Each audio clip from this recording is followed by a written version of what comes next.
Pau-Agen, affiche de cette 18e journée de top 14 ce samedi au stade du Hamon entre deux équipes plutôt mal classées dans ce championnat.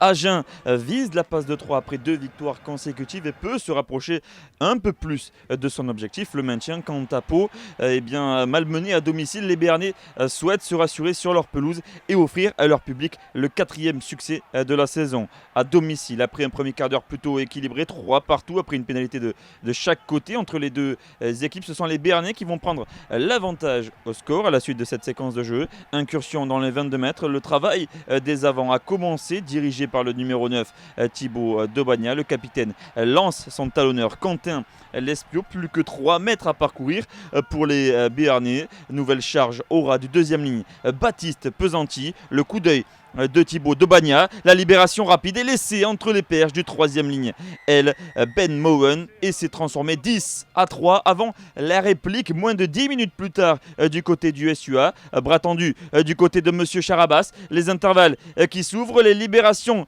sont plutôt rapides. Là c'est le pilier droit d'Evrayan qui échoue à 5 mètres de leur ligne d'en but, et puis le troisième ligne, Yuan Tanga se saisit du ballon et fait parler sa puissance pour aller marquer cet essai en force. 10-8, on revoit la réplique du troisième ligne, Yuan Tanga. Agen passe devant après une pénalité. 11-10, on joue alors la demi-heure de jeu, l'occasion pour Pau de faire le break dans ce match. Depuis quelques minutes, les Béarnais sont nettement supérieurs à leur adversaire et ont décidé de passer un coup d'accélérateur. Nous sommes à l'entrée des 22 mètres, Thibaut Dobagna continue le jeu, même sens, en plein cœur de la ligne, c'est Benson Stanley qui franchit le rideau adverse et vient marquer le deuxième essai de son équipe.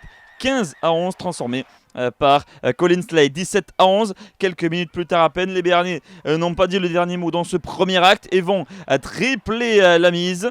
Sur l'aile, c'est Ben Mowen, encore une fois, qui est plaqué, qui échoue à 40 mètres de la ligne. Libération côté opposé, avec les portes qui s'ouvrent encore une fois dans l'axe. Le relais du numéro 14, l'ailier qui s'offre un festival personnel. Vincent Pinto en plein cœur de la défense à Genèse pour le troisième essai de sa formation sublime.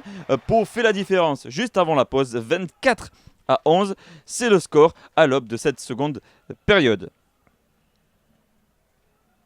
Seconde période plutôt mitigée, on a clairement baissé de rythme entre les deux formations, beaucoup d'approximations à l'image de cet essai manqué par l'arrière Charlie Mallier, assez peu bien servi par son talonneur Quentin Lespio. On en reste toujours à ce score de 24-14, 3 points ont été inscrits par les Agenais.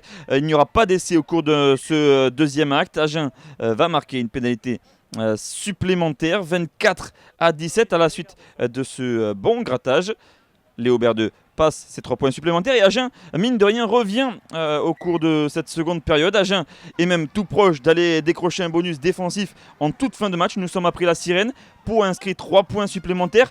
Agen doit marquer plus qu'une pénalité donc pour aller s'offrir le bonus défensif, mais sur une énième perte de balle. Le ballon va être rendu aux Béarnais qui vont tranquillement se dégager et s'offrir un nouveau succès à domicile, le 4e de la saison pour les Palois, 27-17, score final.